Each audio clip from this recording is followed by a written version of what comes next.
點解我俾人背叛咗咁多次，但係我都仲係咁相信大家，即係咁肯幫大家，咁肯同大家建立關係。點解你都仲咁有熱情喺成件上面？你會覆客人嗰啲改變唔到，我覺得係因為本身我個人就係咁樣，所以就算你再衰嘅嘢發生喺我身上，如果有人需要我，我都係會幫。Hello，今日嘅你過得好嗎？我係 Cherry，歡迎翻到嚟做人學。Welcome back to the Psychology Department Podcast。咁我哋延續上集嘅討論啦。啱啱 Sandy 媽媽就講到佢人生中有啲好大嘅課題，了解咗好多人性嘅唔同嘅面向啦。咁我哋今集都主要會講下呢一類型嘅一啲學習同埋得着。咁爸爸啱啱你 share 到就係話你遇過有啲事情令到你對人性呢樣嘢有多啲嘅睇法啦，可唔可以分享下啲咩嚟㗎？因為咁樣睇啦，我嘅客戶群全部都係女性，然後你知㗎啦，女人一多係咪？喺我開始上 Kini 之前，我未試過有壓力，亦都未試過一次過接觸咁多人，所以我唔識得同人哋 set 翻個 boundaries 個界線，然後我就同好多嘅客人成為朋友，然後再成為好好嘅朋友。但係繼而出現嘅問題就係、你冇得同佢發脾氣嘅。但係正常嚟講，你係可以同你好朋友發脾氣噶嘛？你係可以屌柒佢嘛？你可唔可以 do 啊？你想唔想 do 啊？定係你想擺埋佢？擺埋入去啫。OK 即係你係會鬧佢哋嘅，即係大家會鬧交。但係有一個位我就覺得唔得喎，佢哋係我個客嚟嘅喎。我就算再幾嬲，或者我覺得唔舒服，甚至係委屈，我都要忍。跟住去到一個位，我就覺得自己唔得咯。我曾經搞過一個100個女仔嘅船 P，因為未搞過，所以以為自己 handle 到。但係點知，哇！100個女人，我嗰陣時好搞笑㗎。我係去下廁所喊咗出嚟，我覺得哇好大壓力啊！我唔知應該點樣做啊。So far 到最後係好成功嘅，但係自從嗰次之後，我就覺得我個心係有啲唔同咯。跟住再之後啦，真係乜嘢事發生咁過咗去咁我就唔提啦。不過我係有嘅得着就係覺得所有嘅關係，如果你係想保護，就必須要有翻個適當嘅距離。無論係朋友、情人定係屋企人、同事，你都係需要咁樣做。我曾經有一段時間非常低落，係覺得好黑暗啊個世界，點解會咁樣嘅？點解我哋唔係好朋友嚟嘅咩？嗰一下呢，我係會跌咗個落個黑洞洞，我係覺得全部人都係衰人，我係受害者。不過真係好需要時間去走翻出嚟嘅。我其實呢啲都有上網分享啦，然後佢哋好多客人都會問我點樣走翻出嚟。其實第一樣嘢我係會去面對個情緒咯，我唔係會避或者去壓抑，因為我發覺其實冇人救到你㗎。如果你心入邊有問題，救到你嘅人就只有你自己咯。所以我首先第一樣嘢就跳出嚟，就係唔好再當自己係一個受害者。其實所有事情發生都有兩面去睇嘅，佢哋會咁樣做又或者點樣，我都係有責任去咁樣做嘅。我真係要完全走得出嚟好返，係差唔多2-3年嘅時間。我係唯有 keep 住自己 busy， 係好搞笑㗎。我一唔開心呢，或者低潮呢，我就創業㗎啦。今年搞咗2個咩料？係啊，所以第一個低潮我就開咗美人院，第二個低潮就開咗雪糕店咁樣咯。所以人性係好黑暗，不過呢個都係現實世界 which 我都唔再去責怪，而係去接受咯。你接受呢個世界就係咁樣噶啦，你係要 tune 翻自己去點樣去面對，點樣去睇，就放輕鬆啲咯，然後放翻自己喺第一位，對自己好啲，就係咁樣啦。我諗人性，我細個都覺得人性係好黑暗嘅，係啦，令到我對好多嘢都唔信任啊，或者直頭覺得呢個世界即係已經冇乜希望，係。但係我而家反而我大個咗咧，我個睇法就係人性係有好多面貌嘅，係啦，就正如有人可以睇到好黑暗嘅地方，當然亦都唔係差嘅嘢，但係會令到你學識保護自己啦，好似爸媽咁講。咁亦都唔好放棄人性，亦都有好嘅一面。冇錯，就好似當初即係我請你上嚟，其實你又唔係收錢，咁點解你會上嚟？好多時候有啲嘢係 bigger than yourself， 其實呢啲亦都係人性好美好嘅嘢。咁即係我希望聽到嘅觀眾，除咗要識保護自己之外，唔好忘記有啲美好嘅事物或者人性嘅嘢都可以欣賞嘅。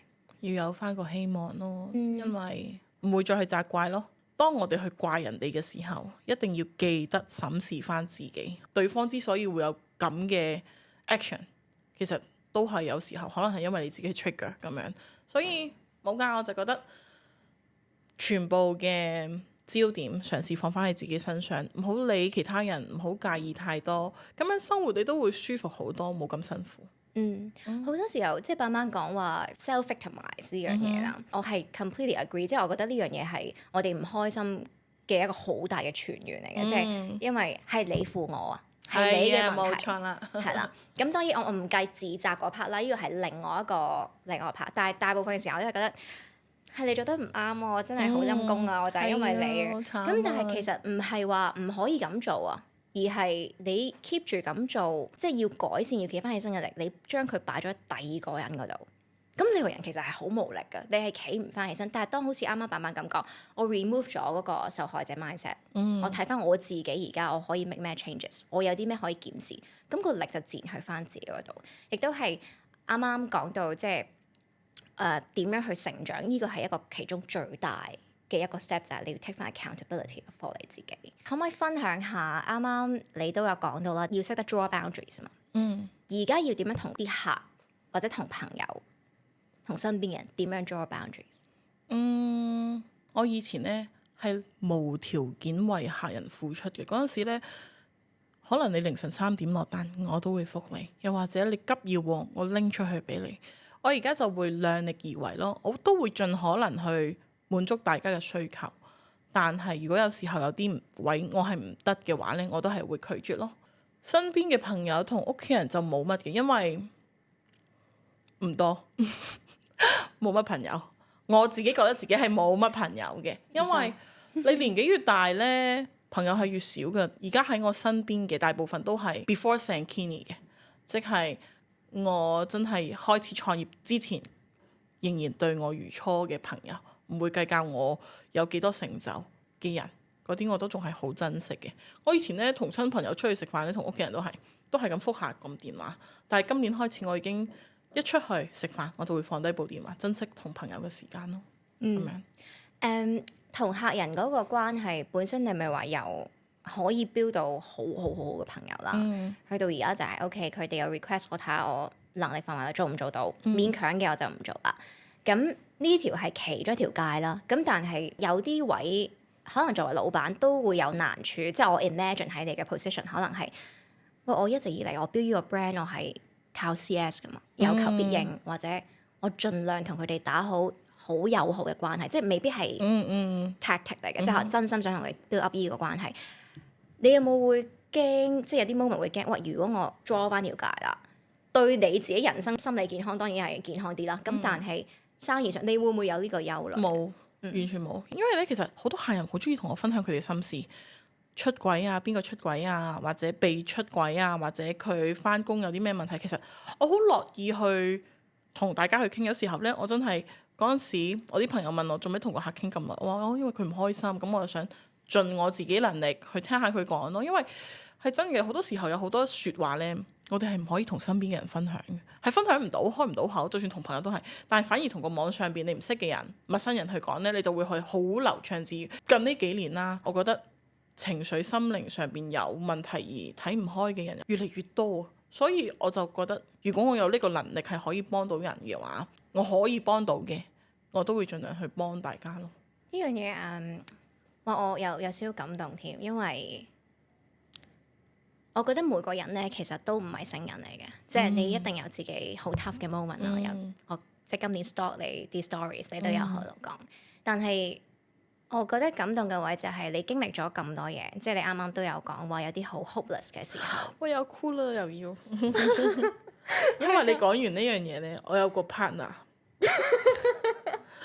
我有個做生意嘅另外一個 partner，佢就係都問我，佢話點解我俾人背叛咗咁多次，但係我都仲係咁相信大家，即係咁肯幫大家，咁肯同大家建立關係，即係就算俾無論係客人又好，anyway 嗰啲就係總之背叛咗啦。然後點解你都仲咁有熱情喺成件上面，你會覆客人嗰啲？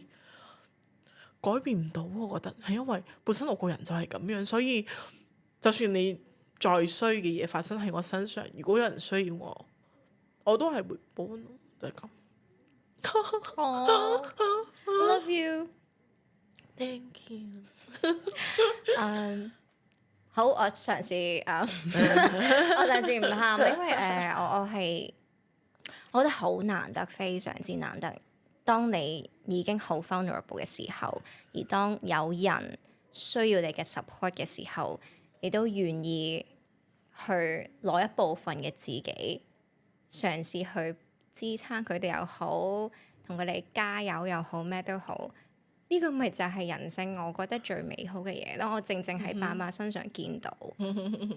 Do not ever lose that. I love that. 好少人做到噶啦，而家即係我哋講好多嘢。I love yourself， 擺自己為第一。draw boundaries, of course， 係啦。但係當你認為你自己有能力去同人連接，去某部分、某程度，能夠影響少少其他人，用一個正面嘅方式都好，其實嗰樣嘢好美麗，係啦。咁但係當然，嗰個程度嘅拿捏，當然係班班一路走嚟，一路自己揾緊自己最舒服嗰個位置，係咯。即係冇，我就係覺得呢樣嘢我睇到，亦都好欣賞，亦都好多謝你又 keep 住繼續咁樣做，因為好難，亦都好攰，但係你又繼續咁做。你曾經有分享過你有一段時間係好低落啦。甚或乎想放棄生命嘅呢一個念頭，你會唔會 comfortable 去分享下嗰段時間係一個咩狀態，而係乜嘢令到你走翻出嚟？係一個由客人成為朋友，好嘅朋友，關係嘅破裂咯，令到我覺得好痛苦，因為相遇咗，小死，相遇咗係。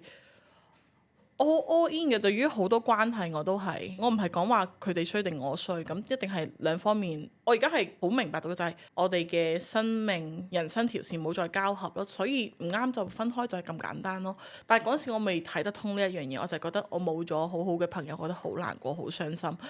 嗰陣時我就覺得我唔知道我仲為咗啲咩而去做 Sankini。我本身係為咗開心噶嘛，但係而家唔開心我就唔想做。即係有一刻諗過，不如跳咗去算啦。咁但係之後就冇啦。當然，你點解好搞笑啊？我去佛堂揾師傅，我去問個師傅，我話我係咪俾鬼搞？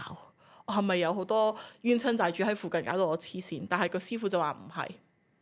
係我自己嘅情緒搞到咁樣啫，跟住我又想去試下阿卡西啊，即係我試咗好多方法，我就好想快啲好翻。但係原來你想好翻嘅時候，就係順其自然咯。當我好努力去揾好多唔同嘅方法去令自己好翻，反而令到成件事更加 serious。當我停止再揾方法令自己變翻正常，慢慢咯，做下運動啦，睇書啦，同人傾下偈啊咁樣咯，就慢慢就走翻出嚟。最緊要係肯講出口咯。肯求救，識得求救係一個好大嘅幫到自己嘅方法。因為好多人成日都好中意否定話我冇問題，我冇事，但係其實根本就唔係。如果而家有個女仔聽緊呢個節目，非常之唔自信，非常之迷失，你想同佢講啲咩？假如我哋第二日就死啦，咁哇呢個會唔會太激進啊？唔會啊，我中意啊，你啊。假如我哋第二日就死啦。如果你今日仲喺度諗緊自己一啲嗰啲，其他人會點樣睇我？你會唔會覺得好可惜？我哋其實每個人嘅時間都係好短嘅啫，每日都喺度倒數緊，所以試下重新 focus 翻喺自己度，唔好再諗其他人點睇我，或者我着呢件衫佢哋會唔會好睇，又或者我化呢個妝點樣。因為其實好多時候呢 IG story 呢一樣嘢係，當你睇到其他人嘅生活好美滿啊，好咩，你就自然會有個比較嘅。人係一定會比較。如果你見到人哋咁開心。人嘅黑暗就係你會唔開心。當你見到人哋好幸福嘅時候，就會覺得好羨慕，好妒忌啊咁樣。但係我有一樣習慣，我就嘗試唔睇其他人 story。冇錯啊，我都會有咁黑暗嘅時候，我都會羨慕妒忌恨嗰啲，就唔好睇咯。你唔睇嘅時候，你就集中喺自己度咯。熄咗個掣佢，冇錯啦，擺翻自己度。冇錯。你有冇諗過你理想中嘅人生係點㗎？哇！我理想嘅人生就係我雪糕同埋我嚟緊嘅手搖品牌可以有穩定嘅收入，咁我就可以唔需要喺營運 Sankini 同埋美人魚嗰方面，我就唔需要成日都好睇錢嗰方面咯，就繼續揾翻個興趣咯。因為好多時候，當你嘅興趣變成你嘅職業咧，你就會好討厭噶。所以調翻轉咯，我就係想咁咯。跟住我想兩隻狗狗健康快樂長大，屋企人身體健康，朋友都係，然後我就 keep 住身體好好，身材亦都好好。然後樣咧繼續 keep 住開開心心咁樣咯，就係一個好理想嘅生活。咁我哋去到節目嘅最後啦，咁我都有一個 practice 就係會玩一個少少嘅快問快答嘅遊戲啦。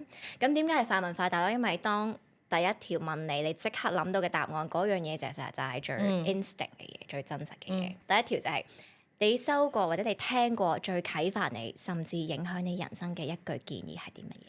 試咗唔一定得，但係你唔試就一定唔得，係真嘅。以前咧，我成日遇到一啲人啦，佢哋好大膽要求，簡直係強搶啊！但係咧，我就問佢：哇，點解你咁夠膽去要求呢一樣嘢？佢就係同我講咗呢句説話：試咗唔一定得，但係你唔試就一定唔得。而我用呢個 motto 咧去 keep 住去開唔同嘅創業，係好有用呢句説話。OK， 即係無懼啦，簡單啲嚟講，有 fear 都繼續 keep 住做。冇錯啦，無懼、夠膽、厚面皮。好，第二條無賴都得。好，第二條，有咩價值觀你以前係好堅持，到而家已經覺得唔再適合你？就係唔好堅持自己嘅價值觀，係真嘅。有時候太執着咧，會好辛苦嘅。就好似啱啱你所講啦，人係有好多唔同嘅面向嘅。你自己嘅價值觀用喺自己身上就 OK， 你就唔好用自己嘅價值觀去道德綁架其他人咯。所以你係要有 flexibility， 你係要好彈性去面對唔同人咯。所以唔好太執着。好，第三條啦，對你嚟講咧，靚嘅定義係乜嘢？以前到而家有冇改變過？有，因為就算我以前係幾咁想堅守自己，我都會唔小心俾社會個風向帶動咗。而家嘅靚嘅定義就係自信啦，同埋開心，同埋最緊要自己舒服。其實咧，你見到我講呢三樣嘢咧，都冇話你要外表係有一個 standard，你係應該隻眼要大、雙眼皮，定係個鼻要高，但係點樣點樣。最緊要係你知道自己要啲咩，然後你自己舒服。當一個女仔係一個好舒服嘅狀態咧，其實就好靚㗎。好多女仔現時追求嘅係社會要嘅嘢，當佢哋到達咗啦，可能雙眼皮整咗啦，個鼻整高咗啦，個胸整大咗啦，但係其實佢哋都唔開心嘅。你會 feel 到個人個氣場嘅呢一樣嘢。但係當你見到一個人係真係 comfortable with 佢哋自己咧，其實係完全兩樣嘢嚟。好，第四個啦，2025年啦，我哋學到最重要嘅一課係乜嘢？就係唔好咁易放棄。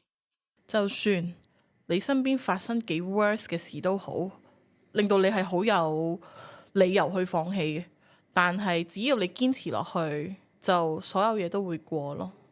第五條啦，最後一條啦，最影響你人生嘅一首歌係咩？係周杰倫嘅嗰首《我是如此相信》。呢首歌係喺我最低潮嘅時候，佢係好俾到力我咯。佢啲歌詞都好到肉，就係咁咯。OK， 好，咁我哋翻去聽下先。好，我記得印象係有少少有啲 chorus 嘅 idea 嘅，你唱嚟聽下先。慢慢開金口啊！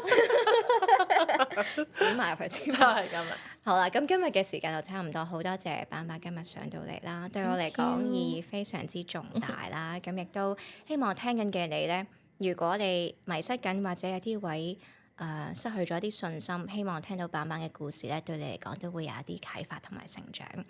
嚟到最後咧，記得鍾意聽呢個節目嘅觀眾啦，請你 subscribe 我哋嘅 channel 啦，like 咗我哋嘅 video 佢啦，然後幫我哋 rate 5星星，然後咧我會喺個 caption 度咧擺 Sankini 嘅 Instagram 啦，亦都擺埋 Sandy 嘅 Froyo 同埋美人魚嘅 IG 啦，俾大家 check out 下。咁然後亦都可以隨時 DM 我嘅 Instagram 啦，叫做 The Psychology Department。